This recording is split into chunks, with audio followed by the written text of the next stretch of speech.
welcome back. We're going to pick it up at slide 24. It was Eichmann who masterminded the transportation of if you will, of Jews to the camps. But next slide 24. It was this guy, Theodor Eicher, who developed the concentration camp system. Along with Heydrich, these two men were really the main cogs in the wheel of the Holocaust. And while I recognize that talking about this is horrific and difficult, it's still a part of history, folks. And I am not a revisionist historian by any stretch.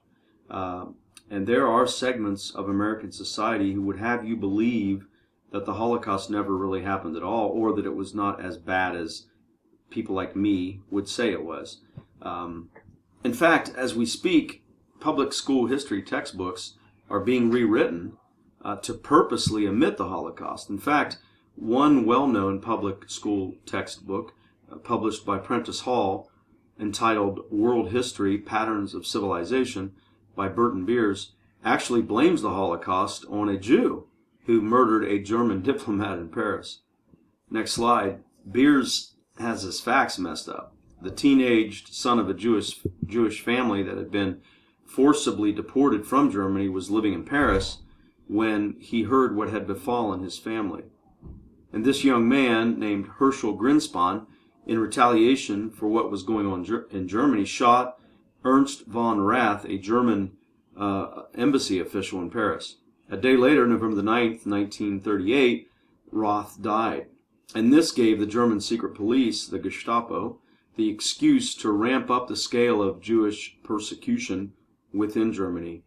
In fact, Reinhard Heydrich expressly ordered the police not to interfere in the event spontaneous anti-Jewish riots should erupt. In retaliation for the death of Rath, Sturmabteilung, brown shirts, SA paramilitary forces, and German civilians carried out a wave of violence in riots on November the 9th and 10th. And while German authorities were basically ordered to stand down. Does that remind anybody of anything that recently has happened in America? Of course, this event became known as Kristallnacht, or the Night of Broken Glass, because all the shards of broken glass that were littered everywhere after these thugs had smashed in the windows of Jewish-owned businesses, buildings, synagogues, and many of these places were not only had their windows smashed in, they were burned, and people were murdered. About 91 Jewish people were murdered during this attack, during the Night of Broken Glass. Additionally, 30,000 Jewish men were arrested and incarcerated in Nazi death camps. Jewish homes and hospitals and schools were ransacked, and over 1,000 synagogues were burned. 7,000 businesses, Jewish businesses, were either destroyed or damaged or looted.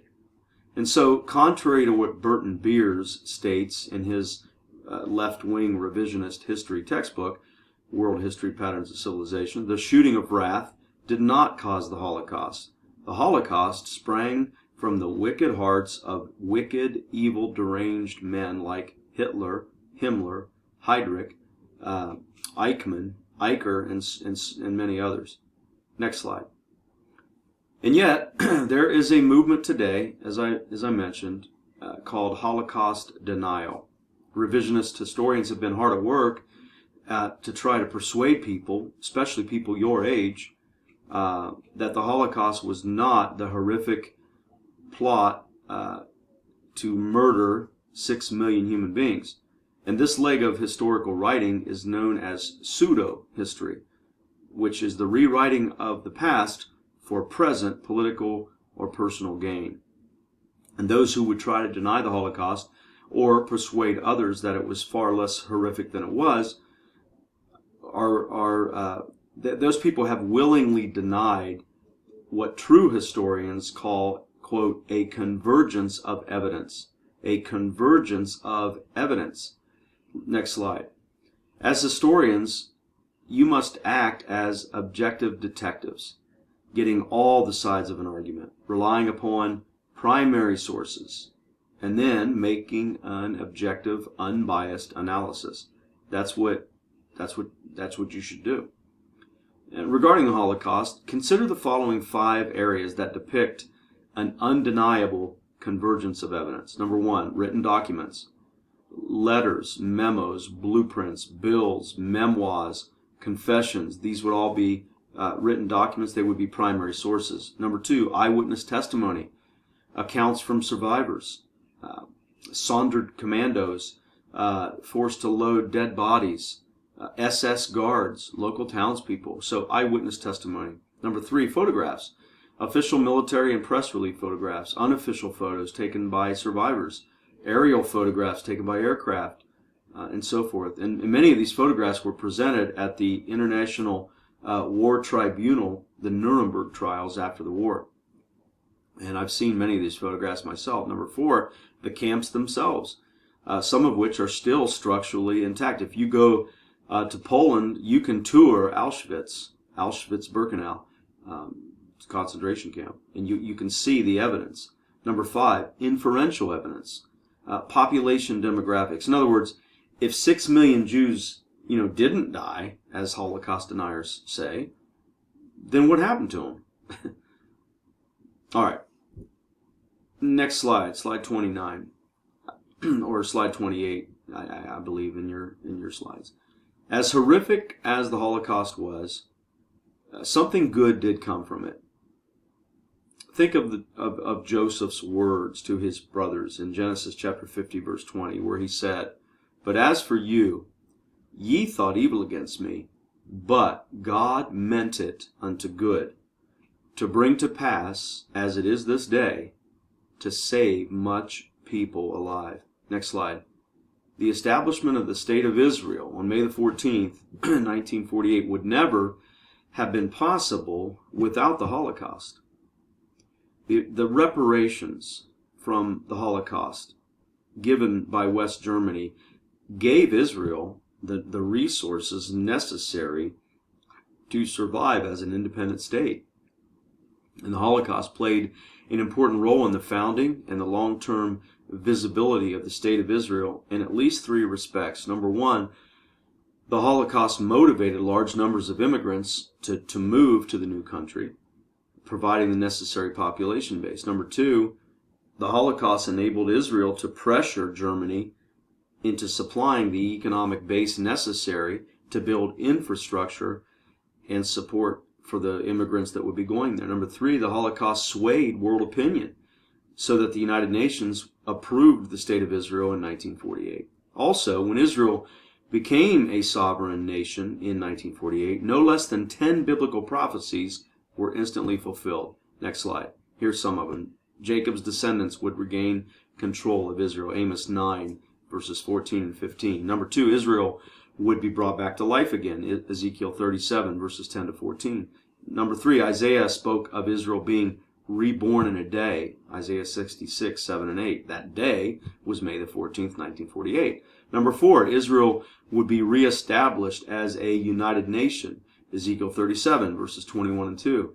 Number 5, the second Israel would be more impressive than the first. Jeremiah 16, 14 and 15. Next slide. Number 6, Ezekiel predicted when Israel would be reestablished in Ezekiel chapter 4, verses 3 to 6. Number 7, the people of Israel would return to their own land, Ezekiel chapter 34, verse 13. Number 8, God would watch over the people of Israel in a very supernatural means, Jeremiah 31, verse 10. In fact, the Arab-Israeli War of 1948, the Six-Day War of 1967, and Yom Kippur of 1973 war, these were all examples where there was some, only God could have done it, supernatural things that occurred during these wars that protected Israel. And you can read about that on the internet. Number 9, Israel's army would be disproportionately powerful, Leviticus chapter 26. Number 10, the fortunes of the people of Israel would be restored, Deuteronomy 30, verses 3 to 5. So, no less than 10 biblical prophecies were fulfilled with the establishment of the State of Israel, which never would have happened had there not been a Holocaust. As Bible believers, we can read in the book of Acts how God used the persecution of the early church to scatter them for His purposes. And God allowed, in His sovereignty, World War II and the Holocaust for similar reasons. We can't know or pretend to understand the mind of God. Next slide. Also, it's important to remember that the Nazis did not begin murdering Jews after Hitler became chancellor in 1933. It slowly evolved into the final solution. And that brings me to two opposing viewpoints regarding the historiography of the Holocaust, and those are the intentionalist viewpoint and the functionalist viewpoint. So let's talk about that. Those that would espouse the intentionalist viewpoint would argue that it had been the Nazis' intention all along to murder all the Jews, 6 million Jews. The functionalist viewpoint argues that once it became clear to Nazi leadership that they could not rid themselves of the Jews through mechanisms such as deporting them, placing them in ghettos, rounding them up in pogroms, a complete, final, total, efficient solution had to be developed. So, how can we get the definitive answer? Where should we look? Well, I hope you're screaming out primary sources, Brother Wells.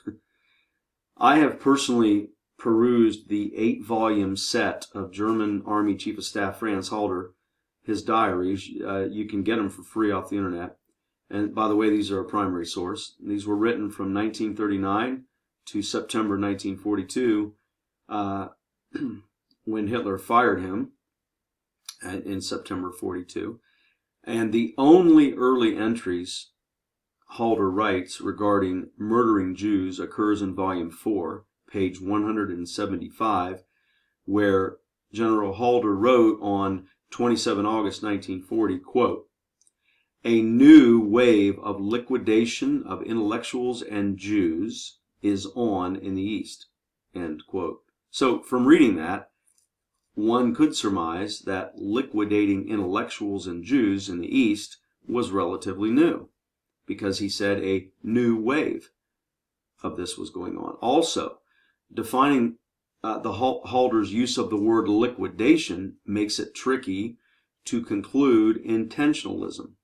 Also, only one time in Mein Kampf does Hitler ever refer to killing Jews, when he states on page 282 that, quote, "If only 12,000 to 15,000 Jews had been forced to submit to poison gas instead of German soldiers in World War I, then the sacrifice of millions at the front would not have been in vain," end quote.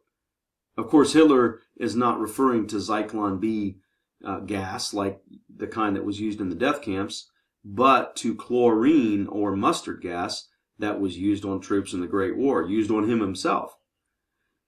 Then there is Hitler's prophecy speech of January 30th, 1939, before the Reichstag, where Hitler stated, quote, "If Jewish financiers started another world war, then the result would be the annihilation of the entire Jewish race in Europe," end quote.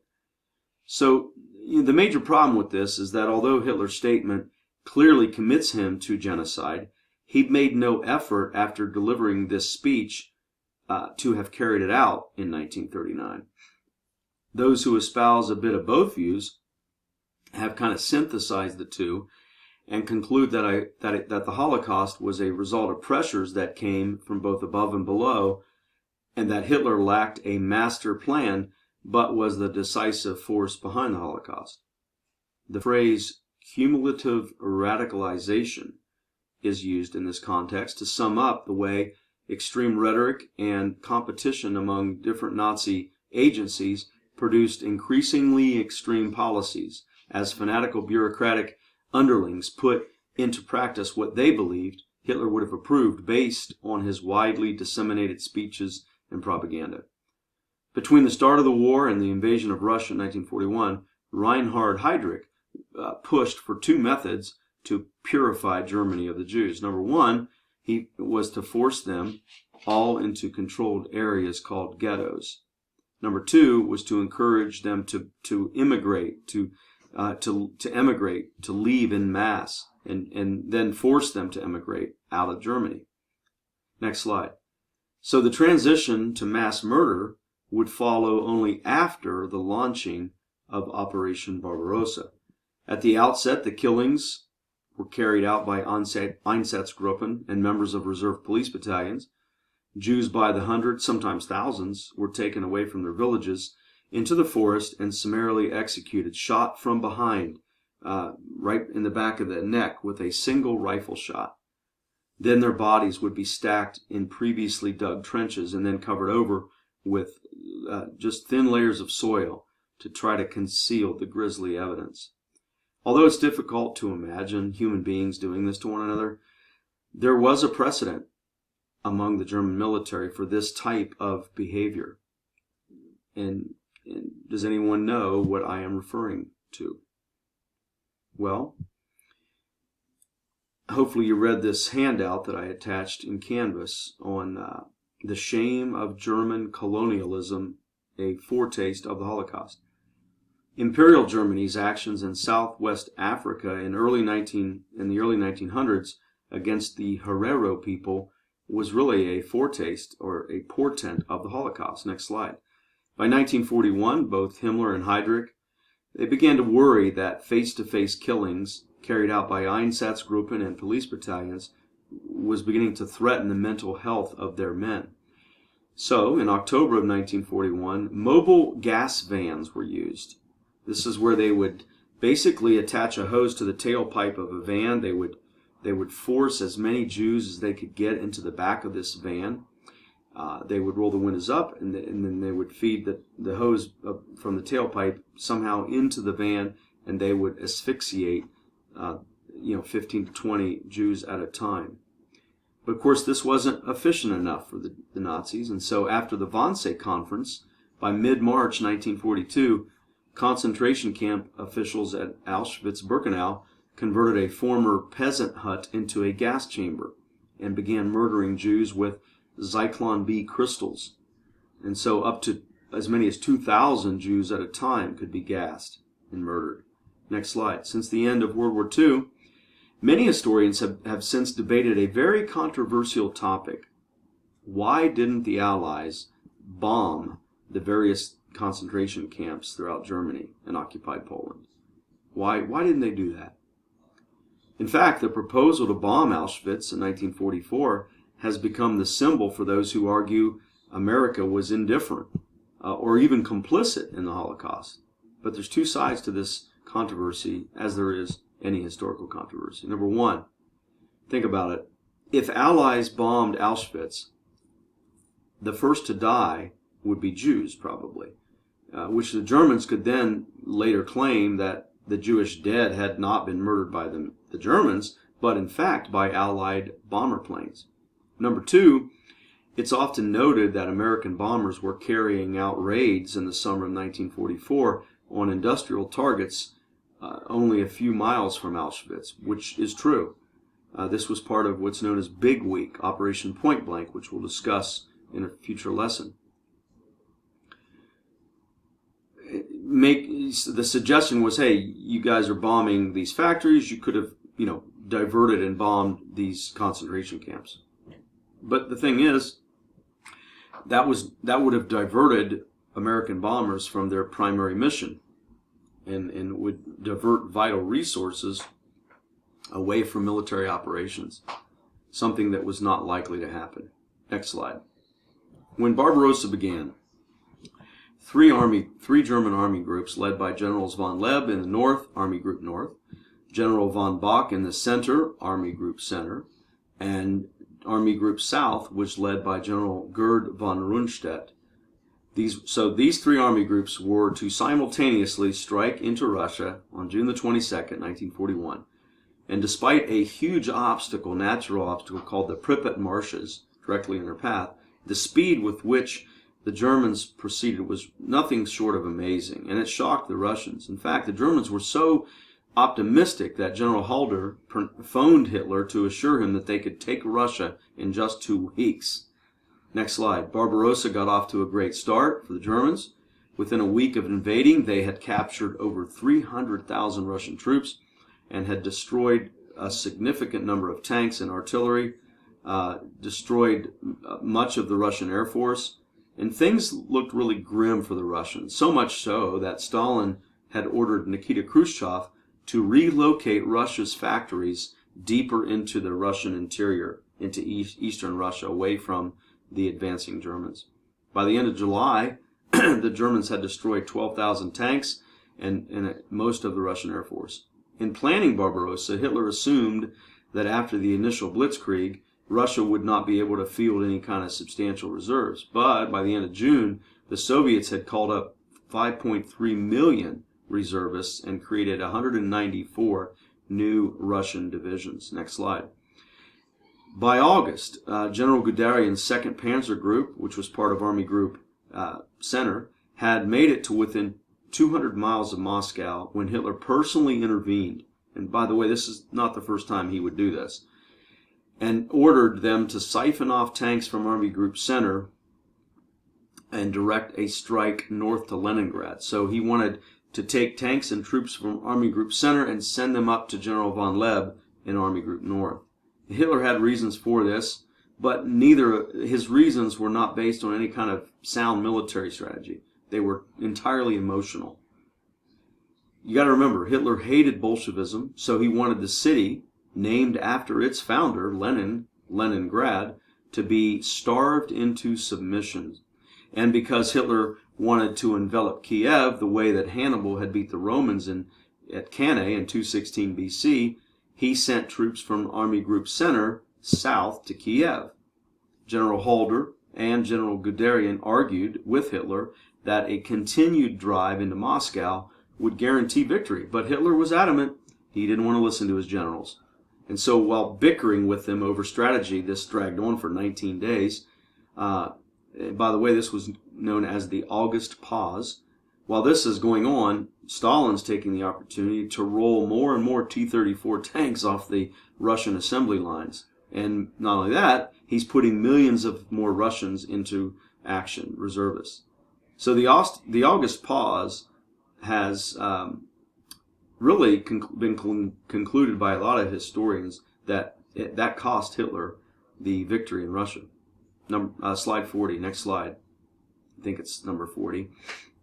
By September the 1st, the Germans had suffered 409,998 casualties on the Eastern Front out of 3.78 million men available at the beginning of the operation.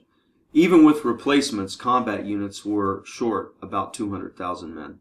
On September the 8th, Hitler ordered Army Group North to surround the city of Leningrad, now St. Petersburg, and starve out its population, while simultaneously annihilating every standing building with artillery and aerial bombardment. Hitler purposely forbade infantry and tanks from actually entering the city of Stalingrad because he planned to use them for a full-on assault on the capital, Moscow. While 1 million citizens of Leningrad would die during the 862-day siege, the Russians somehow managed to establish a supply line along frozen Lake Ladoga into the city. Also, the Finns took the opportunity to assist the Germans against their old enemy Russia during Barbarossa, and they called it, the Finns, called this the Great Continuation War.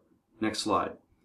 As the October rains began turning the countryside into this thick mud called the Rasputitsa, the German blitzkrieg began to finally bog down in the mud. Hitler had issued a directive that drew parts of the 2nd and 6th Armies and 3 Panzer Groups into Army Group Center for an attack directly on Moscow that he called Operation Typhoon. Hitler wanted to throw the entire kitchen sink at Moscow. Next slide.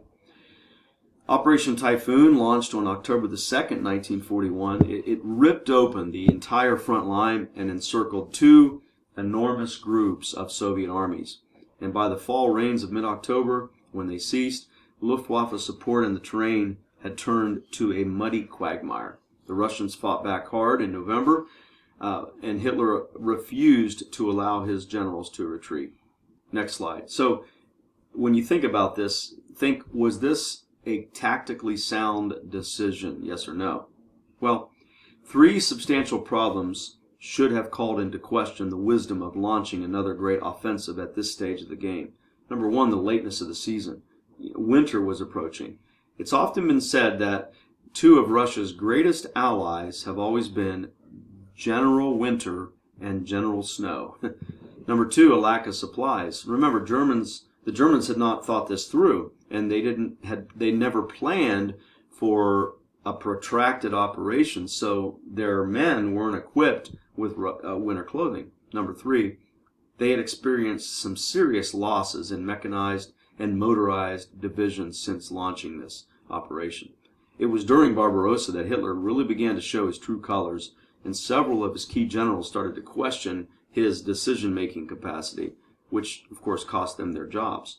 By December, General von Bock told General Jodl that his troops were exhausted, that they were without supplies, they could not carry on. In fact, the below freezing temperatures not only froze the feet of the German infantry, but it froze the fluid inside their vehicles. Next slide. Not to mention, the winter of 1941 proved to be the harshest in 50 years, and the Germans in their summer uniforms simply could not take the 40-degree below zero temperatures. The German boots have on the bottoms of them these little iron hobnails, almost like baseball or football cleats. And ironically, these iron hobnails proved ideal for conducting frozen temperatures to the feet inside those boots. And more than 100,000 German soldiers suffered frostbite during the race to Moscow.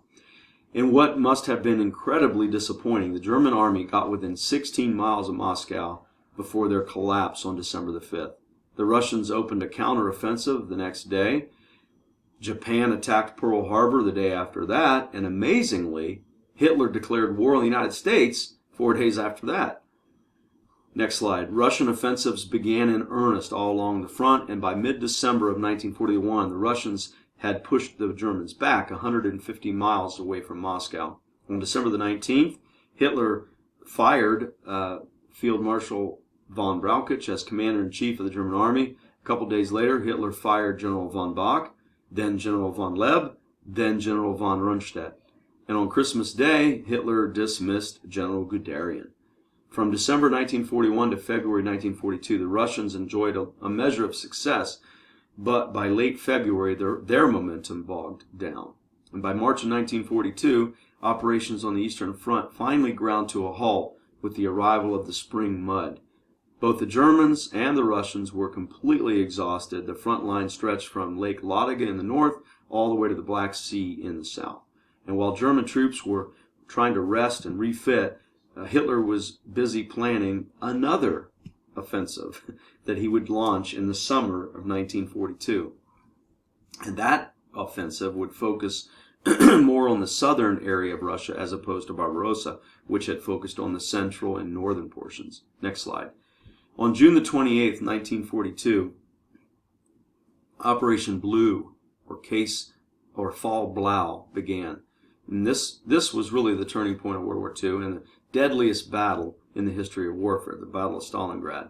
Over 2 million died over a 7-month period. In fact, more civilians died in this one battle than those in both atomic bombs that were dropped on Hiroshima and Nagasaki. Next slide. The main objective of Operation Blue was to capture the breadbasket in the Ukraine and the Caucasus oil fields in the south of Stalingrad. If Germany could capture these two objectives, then they could not only cut the Soviets off from their own food and oil supply, they could use that for themselves. Interestingly, this same sort of strategy was employed during the American Civil War by Ulysses S. Grant. In fact, Grant's Shenandoah Valley campaign of 1864 was designed to rob the Confederates of their food source, the vital thing that they needed. Grant understood the concept of total war and believed that only the utter defeat of the Confederate forces and their economic base would bring the war to an end. There's every indication that Hitler was a student of Ulysses S. Grant and studied him, the way generals study past generals of history. Besides oil to propel their planes and the tanks and the trucks, Hitler needed troops to fill out his thinned ranks, because total German casualties by the end of December of 1941 were now 1.1 million Germans. The High Command turned to Germany's allies for additional troops. And so supplementing the Germans for Case Blue would be 22 divisions comprised of Hungarian, Italian, and Romanian troops. The city of Stalingrad became a secondary objective for three reasons. Number one, its strategic importance as a major industrial center. Number two, its location along the navigable Volga River, one of the longest rivers in Europe. And number three, the propaganda effect that the capture of the city named after the Soviet leader Stalin would have on Soviet morale. We're going to stop there and we'll pick it up at slide 48 for the remainder of lesson 3 on the Eastern Front.